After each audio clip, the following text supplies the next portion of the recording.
جی عزیز طلباء، آج ہم پڑھنے جا رہے ہیں بی اے عربی سال دوم، اور اس کی ہم شاعری پڑھنے جا رہے ہیں اختل کی، مطلب فی حجاب بنی تیمن، یعنی کہ بنو تیم کی انہوں نے حجب بیان کی ہے۔ حجب کہتے ہیں نقص بیان کرنا، کسی بندے کے یا کسی بھی شے کے نقائص بیان کرنا، اسے کہتے ہیں حجب۔ تو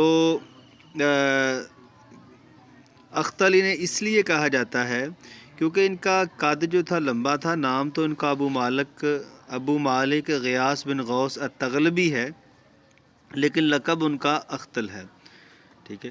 لطویلہ واختیالہ فی مشیتہ، یعنی کہ کیونکہ وہ اکڑ کر چلتے تھے اور قدآور بھی تھے، اس وجہ سے ان کو کیا کہا جاتا ہے؟ اختل۔ اختل کا مطلب کہ لمبے قد والا۔ تو اس میں انہوں نے بنی تیم کی حجب بیان کی ہے، تو آئیے دیکھتے ہیں وہ کیا کہتے ہیں۔ کہتا ہے وَكُنْتَ إِذَا لَقِيتَ أَبِيدَ تَيْمٍ وَكُنْتَ إِذَا لَقِيتَ أَبِيدَ تَيْمٍ، اور اگر تو ملے گا بنو تیم کے غلام سے، عبید غلام، تیمن تیم، و تیمن اور کسی تیم کے بندے سے، قلت ایہم العبید، تو کہے گا ان میں سے غلام کون سا ہے؟ مطلب دونوں کی عادتیں، شکل و صورت، حرکتیں ساری کی ساری کیا ہوں گی؟ غلاموں سے ملتی جلتی ہوں گی۔ لئیم العالمین یسود تیمن، کہتا دنیا جہاں کا کمینہ بندہ بنو تیم پر سرداری کر سکتا ہے۔ وَسَيِّدُهُمْ وَإِنْ كَرِهُ مَسُود، اور ان کا سردار بھی جو سرداری کر رہا ہے وہ بھی ایسا ہی ہوتا ہے۔ وَإِنْ كَرِهُ، اگرچہ وہ اس کو ناپسند ہی کریں، مطلب سردار بھی ان کا کمینہ ہی ہوتا ہے جیسے وہ خود ہیں، تو اگرچہ وہ اس کو ناپسند ہی کریں۔ تو یہ اختل نے جو ہے وہ حجب بیان کی ہے۔ تو حجب کا جو رجحان ہے وہ اردو شاعری میں بھی بہت زیادہ ملتا ہے۔ تو اب ہم پڑھتے ہیں اس کی شاعری کا اگلا پارٹ۔ تو اگلے پارٹ میں وہ شراب کی جو ہے وہ جس نے شراب پی ہو، نشہ کیا ہو، اس کی کیفیت کو، منظر کشی کو بیان کر رہا ہے۔ کہتا وَلَوْ أَيْضًا فِي وَصْفِ سَكْرَانٍ، اور اسی طرح شراب کے بارے میں، نشے کے بارے میں وہ کہتا ہے۔ کیا کہتا ہے؟ مدہوش جو بندہ ہو، کہتا سریع مدام یرفع الشرب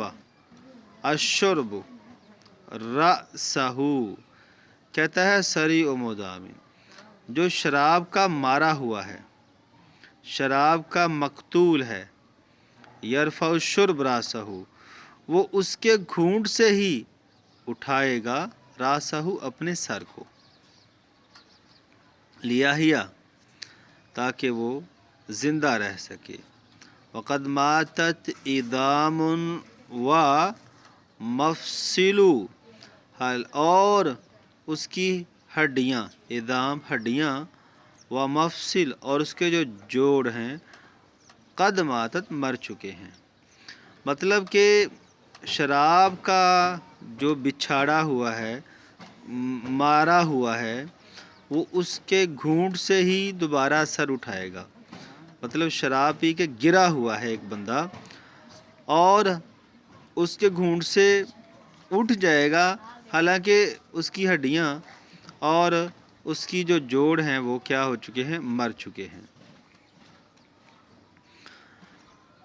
پھر ہے کہتا ہے نہادیہ احیاناً، نہادیہ احیاناً، کبھی ہم اس کو، احیاناً کا مطلب ہوتا ہے کبھی ہم اس کو تھام کر چلتے ہیں۔ نہادیہ، ہم تھام کر چلتے، احیاناً اسے، کبھی، احیاناً کبھی، وحینا نجرہ، اور کبھی ہم اس کو گھسیٹتے ہوئے چلتے ہیں۔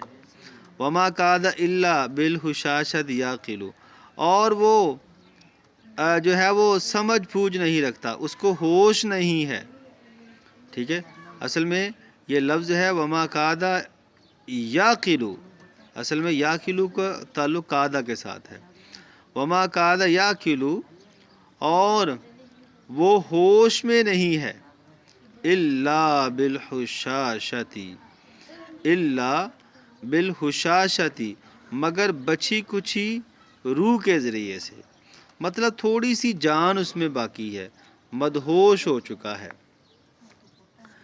پھر کہتا ہے اذا رفعوا صدرا، جب ہم اس کے جسم کا ایک ہی حصہ اٹھاتے ہیں، تحامل صدرہ، تو دوسرا حصہ گر پڑتا ہے، صدر آخر، آخر کا مطلب دوسرا، مما نال منہا مخبل، کیونکہ وہ بہت ہی زیادہ شراب پینے کی وجہ سے کیا ہو چکا ہے، مخبل، مدہوش ہو چکا ہے، دیوانہ ہو چکا ہے۔ تو عزیز طلباء، یہ تھا آج کا لیکچر۔ تو آج ہم نے اختل کے بارے میں پڑھا ہے۔ تو یہاں پہ وہ شراب کی کیفیت کو بیان کر رہا ہے، شراب پیے ہوئے کا منظر بیان کر رہا ہے، اور اوپر والے جو 2 اشعار ہیں وہ اس میں اس نے بنو تیم کی حجب جو ہے وہ نقص بیانی کی ہے۔ تو اس کی جتنی بھی چیزیں ہیں، حوالہ متن، شاعر کا تعارف وغیرہ، وہ سارا آپ کو ڈسکرپشن میں دے دیا جائے گا، وہاں سے جا کے آپ دیکھ سکتے ہیں۔ اللہ حافظ، ملتے ہیں اگلے لیکچر میں۔